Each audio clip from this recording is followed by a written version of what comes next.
Nueva España inició el siglo XVIII enfrentando una crisis política generada por la muerte del rey Carlos II, que fue el último rey de la dinastía de los Austrias que gobernó España debido a que no tuvo hijos. Mientras en la metrópoli se desataba una guerra entre diversos países europeos por la sucesión del trono español, Nueva España entraba al siglo de su consolidación. La población se había recuperado del dramático descenso demográfico ocurrido en el siglo XVI debido a diversas epidemias. La agricultura y la minería no solo se habían repuesto del declive sufrido a mediados del siglo anterior, sino que aceleraron su desarrollo gracias al mejoramiento de técnicas para la explotación de suelos de cultivo y de yacimientos minerales. De esta forma, a principios del siglo XVIII, Nueva España sentó las bases para consolidarse como la colonia más importante y próspera de la América española. El siglo XVIII fue un siglo de auge económico y eso se basa sobre todo, creo, en dos desarrollos. Primero, en el crecimiento demográfico, que la población se empieza a recuperar fuertemente, y después en el crecimiento de la minería. Este aumento productivo también fomenta al comercio y produce al comercio muchas riquezas, y los comerciantes ricos de la Ciudad de México sobre todo, pero también de unas ciudades provincianas como Guadalajara, se convierten en los financiadores del ramo minero. Y en base de este auge de la minería, también se desarrollan positivamente otros sectores económicos. Ahí se pueden mencionar el comercio, como ya lo he hecho, y también la agricultura. Alrededor de todos los centros mineros se establecen centros de producción agrícola, con haciendas sobre todo, que venden a las minas alimentos para la gente, para los obreros, pero también modos de producción como cebo para iluminar las minas, cuero que se necesita para el transporte de los metales, para los malacates, etc. Bueno, y el auge de la minería también fomenta finalmente el negocio de las exportaciones e importaciones, porque la Nueva España siempre exportó sobre todo plata y financió con eso sus importaciones. Entonces el gran comercio también expande mucho en esa época. Las haciendas, como ya he mencionado, se consolidan en esa época bastante. Bueno, gracias a la bonanza de las minas y también gracias al crecimiento de la población, que es un crecimiento de población sobre todo en el campo, pero también en las ciudades, y las ciudades son el segundo polo, digamos, los segundos mercados para la agricultura. Desde el siglo XVI, la plata se convirtió en la principal generadora de recursos para Nueva España. Otros metales como cobre, estaño y plomo fueron muy poco explotados debido a que el proceso de extracción era muy costoso, tanto que resultaba más barato importarlos. En su mayoría, los productos de las minas novohispanas eran exportados y comercializados en Europa y Asia. Solo un pequeño porcentaje se destinaba al mercado interno. Los principales productos agrícolas a principios del siglo XVIII eran maíz, trigo, caña de azúcar, tabaco, algodón y grana cochinilla. De hecho, esta última fue el segundo producto de exportación de Nueva España. Un porcentaje de los productos agrícolas era destinado a cubrir las necesidades alimenticias de la población novohispana, pero los excedentes se exportaban a diferentes ciudades de Europa, Asia y América. El cambio de dinastía fue resultado de una guerra bastante sangrienta, la guerra de la sucesión española, en la que se peleaba sobre todo sobre el futuro de Europa y no sobre el futuro de América. En Francia entonces gobernaba el rey Luis XIV, que desarrolló una política muy hegemónica en Europa, y los otros poderes se dedicaban a parar el avance francés. Ahora bien, al final, cuando se murió el emperador en Viena, el pretendente Habsburgo al trono le siguió como Carlos VI.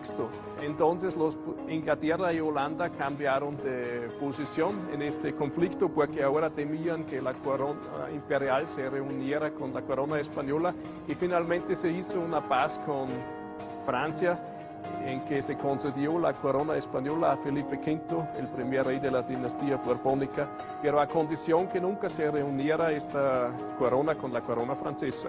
La nueva dinastía quería reformar la monarquía y tenía para eso sobre todo dos objetivos: es reforzar su poder central y mejorar sus ingresos fiscales. Se creó una nueva gobernación en el norte, la gobernación de Sonora y Sinaloa, que se separó de la Nueva Vizcaya para agilizar la administración en ese inmenso territorio. Las verdaderas reformas borbónicas en México se daban más tarde, cuando España participó en la Guerra de 7 años y sufrió en 1762 una desastrosa derrota frente a Inglaterra. Eso se puede demostrar muy bien con la llegada del visitador José de Gálvez en 1764 a México, que empezó a explorar la situación a profundo y proponía primeros cambios. La guerra pasada había demostrado la debilidad de la defensa española, entonces en este momento se apostó a formar un ejército profesional en las Américas, lo que en el pasado nunca se había hecho porque la corona española temía el potencial rebelde, digamos, de una tropa así.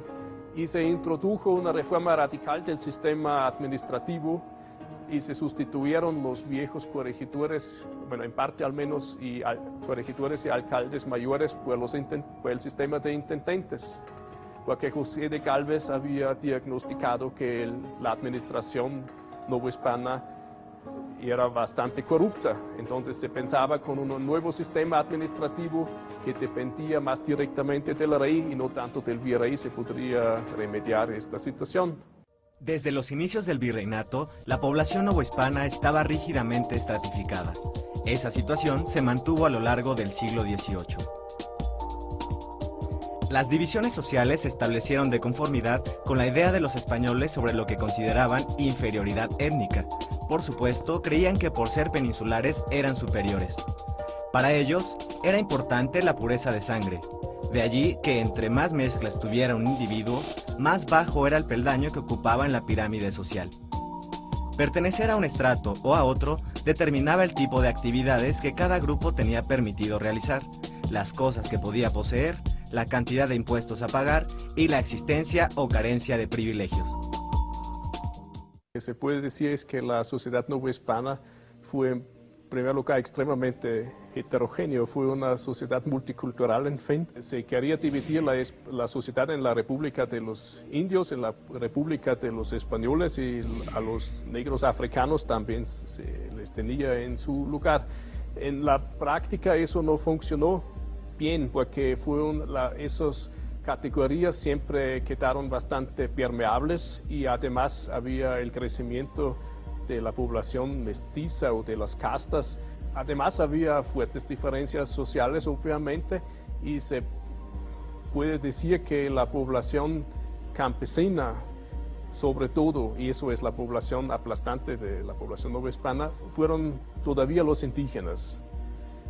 Y hay una cierta identificación entre población campesina y indígenas, aunque no siempre así, había también indígenas en las ciudades donde vivían de forma bastante diferente que en el campo. La capa superior de la sociedad novohispana siguieron siendo, como en toda la colonia y más allá, incluso la gente identificada con los españoles, que fueron españoles tanto criollos como peninsulares, y estos intentaban reproducir formas de vida y simbologías de clase, de estatus, como se conocían en Europa.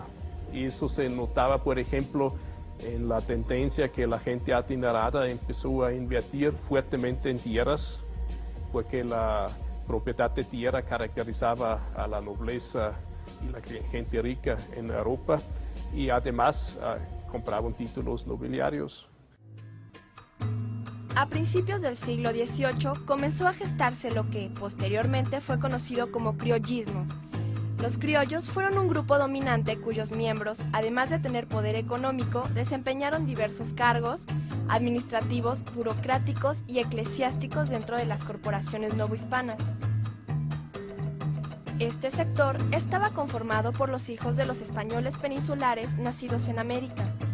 El hecho de haber nacido y crecido en Nueva España llevó a muchos a considerar a la colonia su patria, lo que marcó una diferencia con el sentir de los peninsulares y sentó las bases del también llamado nacionalismo criollo.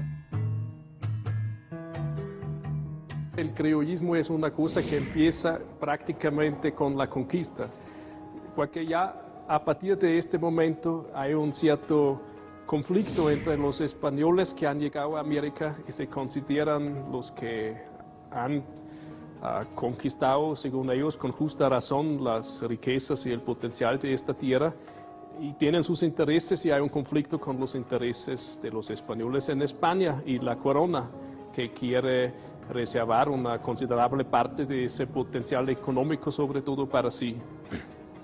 Entonces ya hay en el siglo XVI bastantes conflictos fuertes, por ejemplo, en las órdenes religiosos, que ya tienen esta carga emocional en cierta forma. Los religiosos decían que los españoles de España tienen mejor formación y mejor integridad moral que los españoles nacidos en América. Entonces querían reservar los puestos superiores de estas organizaciones para ellos, y los criollos se peleaban, y a eso llegaron incluso a conflictos muy fuertes. Esas animadversiones que se han creado, que tienen su base material, se agravan en el siglo XVIII, cuando los reformistas borbónicos, en su afán de mejorar el poder central en las colonias, empezaron a dar clara preferencia a los españoles peninsulares para los cargos administrativos en la Nueva España.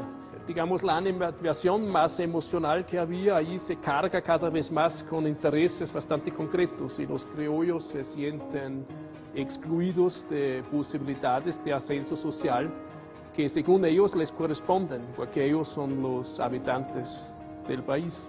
Los criollos, aunque son los descendientes de los conquistadores, hay que decir eso en claro, empiezan desarrollar cierta identificación con el pasado indígena, hay que subrayar con el pasado, y sienten su dominio sobre México un poco en sucesión o en continuación del viejo imperio azteca. El siglo XVIII fue para Nueva España un periodo de consolidación y cambios. El crecimiento económico, entre otras cosas, permitió que la colonia se consolidara como la más rica y próspera de América.